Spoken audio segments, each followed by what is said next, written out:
धिंगड़ा। और आज हम बात करेंगे सेक्शन 16 के बारे में। सेक्शन 16 किस बारे में बात करता है? ये बताता है eligibility and conditions for availing ITC, यानी इनपुट टैक्स क्रेडिट को क्लेम करने के लिए आपको कौन कौन सी कंडीशंस को पूरा करना ज़रूरी है।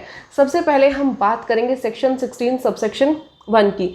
सेक्शन 16 सबसेक्शन 1 क्या कहता है कि जो भी गुड्स या सर्विसेज या बोथ जो आपने ली, अगर वो गुड्स सर्विसेज और बोथ आपकी बिजनेस के अंदर यूज होने वाली है, that it should be used in your business और प्रोफेशन, तो आप उसका आईटीसी क्लेम कर सकते हैं।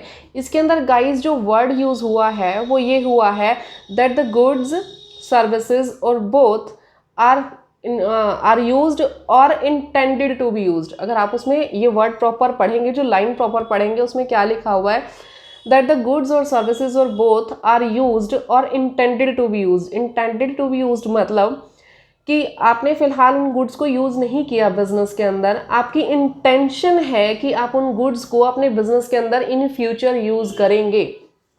फॉर एग्जाम्पल मैं बात करूं क्लोजिंग स्टॉक की, तो क्लोजिंग स्टॉक फिलहाल हमने इस साल यूज़ नहीं किया अपने बिजनेस में, लेकिन हमने उसका आईटीसी तो लिया। किस बेस पर लिया? कि हमारी इंटेंशन है कि नेक्स्ट ईयर या फर्दर ईयर्स में हम इस स्टॉक को अपने बिजनेस के लिए यूटिलाइज कर लेंगे। Clear guys? तो यानी कि ज़रूरी नहीं है कि आपने इन कोर्स और फर्दरेंस ऑफ बिजनेस उसको यूज़ किया हो। There may be an intention to use that goods और services in your business in future, यानी इन फ्यूचर में भी आप अपनी गुड्स और सर्विसेज को यूज़ कर सकते हैं। और गाइज इसके अंदर जो हमारे पास वर्ड यूज़ हुआ इन कोर्स और फर्दरेंस ऑफ बिजनेस, ये वर्ड हमारे पास सेक्शन 2 की डेफिनेशंस के अंदर डिफाइन है that any trade, commerce, manufacture, vocation. तो इसमें हमारे पास 8 एक्टिविटीज़ थी। अगर आप यहाँ पे इन कोर्स और फर्दरेंस ऑफ बिजनेस के डेफिनेशन को देखना चाहें तो सेक्शन 2 के डेफिनेशंस में जाके इसका रेफरेंस देख सकते हैं। Now come to the subsection 2 of section 16। Subsection 2 of section 16 बात करता है कुछ एक अदर कंडीशंस के बारे में। उसमें जो स्टार्टिंग लाइन हमारे पास लिखी है, अगर आप देखेंगे सेक्शन 16 सबसेक्शन 2 में, वो क्या लिखी है? That not with standing anything, यानी जो भी चीज़ें हैं उनके बावजूद, यानी कोई सेक्शन कुछ भी बोले, सेक्शन 16 सब सेक्शन 2 की कंडीशंस का पूरा होना ज़रूरी है। फिर से मेरी बात सुनिएगा, जो उसकी स्टार्टिंग लाइन है उसमें साफ साफ शब्दों में लिखा है that not with standing anything, यानी कोई भी सेक्शन, एक्ट कुछ भी बोले, वी डोंट केयर, हमारी जो कंडीशंस हैं सेक्शन 16 सब सेक्शन 2 की वो कंप्लीट होनी चाहिए। तो उसमें क्या कंडीशन है? सबसे पहली कंडीशन उसके अंदर दी गई है कि आपके पास जो भी सर्विसेज आपने ली उसका इनवॉइस होना ज़रूरी है या फिर उसका डेबिट नोट होना ज़रूरी है। अगर आपके पास इनवॉइस या डेबिट नोट नहीं है उस सर्विस या गुड्स से रिलेटेड, तो आप आईटीसी क्लेम नहीं कर सकते। And the second one condition is that कि जो सप्लायर है, फॉर एग्जाम्पल मैंने ए से गुड्स खरीदी तो मैं रिसीवर हूँ और ए कौन है? सप्लायर। मेरे पास तो उसका इनवॉइस और डेबिट नोट होना चाहिए। और ए क्या करेगा? ए उस डेबिट नोट या इनवॉइस को अपनी R1 के अंदर दिखाएगा। ए उस डेबिट नोट या इनवॉइस को अपनी R1 के अंदर दिखाएगा, यानी सरकार के पास, जीएसटी डिपार्टमेंट के पास उस सेल का रिकॉर्ड सेंड करेगा। उससे रिलेटेड जो भी उसने जो टैक्सेस थे हमसे रिसीव किए, वो क्या करेगा? उन टैक्सेस को सरकार को, जीएसटी डिपार्टमेंट को पे आउट कर देगा। तो ये कंडीशंस पूरी होनी ज़रूरी हैं। लेकिन इसमें कुछ एक और एक्सप्लेनेशंस भी ऐड की गई। एक्सप्लेनेशंस क्या ऐड की गई गाइज? सबसे पहली एक्सप्लेनेशन जो ऐड की गई कि अगर फॉर एग्जांपल ए से मैंने सर्विसेज परचेज की, I am the recipient and A is the supplier, मैं रिसिपिएंट हूँ।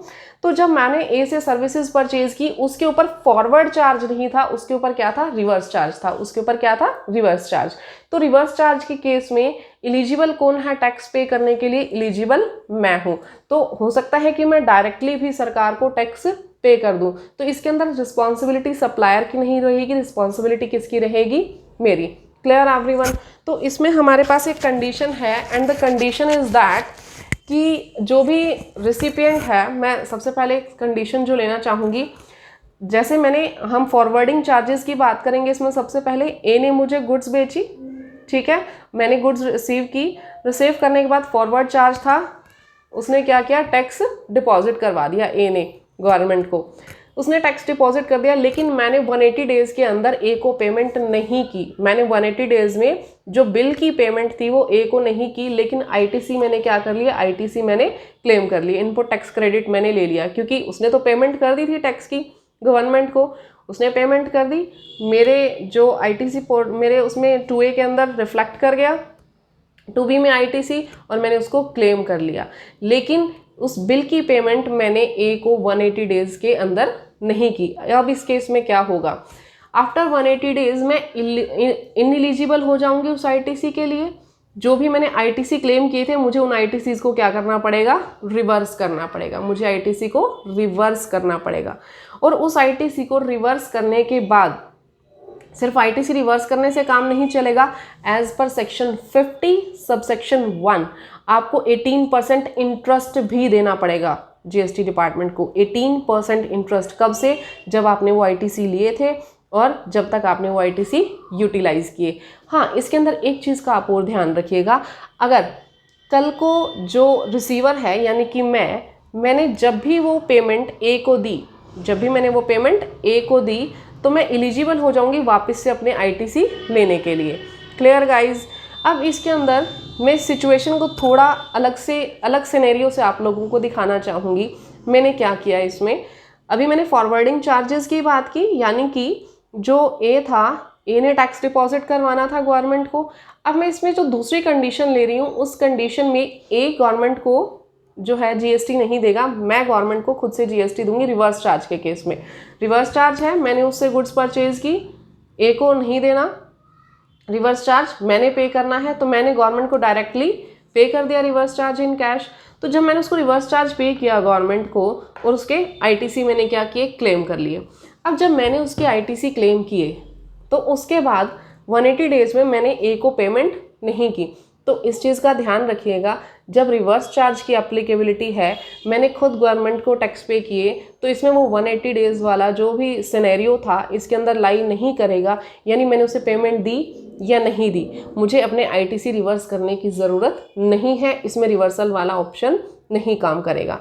रिवर्सल आपको कब करना है, जब फॉरवर्डिंग चार्जेस हो, आपने सप्लायर को 180 डेज़ में पेमेंट नहीं की, तो आपको रिवर्स करना है। मैं इसके दोनों सिनेरियो फिर से आपको बताती हूँ। 180 डे आपने फॉरवर्डिंग चार्जेस लिया, रिवर्स चार्जेस लिया, 180 डेज़ में पेमेंट कर दी, ठीक है जी, आईटीसी ले सकते हो। 180 डेज़ में पेमेंट नहीं की, आईटीसी रिवर्स कर दो 18% का विद इंटरेस्ट, ठीक है जी। आपके पास रिवर्स चार्ज है, 180 डेज़ में पेमेंट कर दी तब भी आईटीसी मिलेगा, 180 डेज़ में पेमेंट नहीं की तब भी आईटीसी मिलेगा, क्योंकि आपने गवर्नमेंट को खुद से आईटीसी पे किया है, ठीक है गाइज। अब नेक्स्ट वन, हम इसके अंदर एक और सिचुएशन लेते हैं। अगर आपने इंस्टॉलमेंट्स के अंदर गुड्स परचेज की, लॉट्स के अंदर गुड्स परचेज की, यानी आपका बिल तो एक सिंगल बना, एक सिंगल बिल में आपने फॉर एग्जांपल 1 लाख की गुड्स परचेज की, लेकिन गुड्स आपको 5 इंस्टॉलमेंट के अंदर मिलने वाली हैं। 20,000 के 5 लोट आएंगे आपके पास गुड्स के। तो इसमें आईटीसी आप कब क्लेम करेंगे गाइज? इसमें जो आईटीसी आप लोगों को क्लेम करना है वो लास्ट लॉट पे, लास्ट इंस्टॉलमेंट पे क्लेम करना है। जब भी आप लास्ट इंस्टॉलमेंट रिसीव करेंगे अपनी गुड्स की, तब आप वो अपना आईटीसी क्लेम कर लेंगे। नेक्स्ट वन, इसके अंदर अगर मैं बात करूं तो लेट मी चेक कि हमारा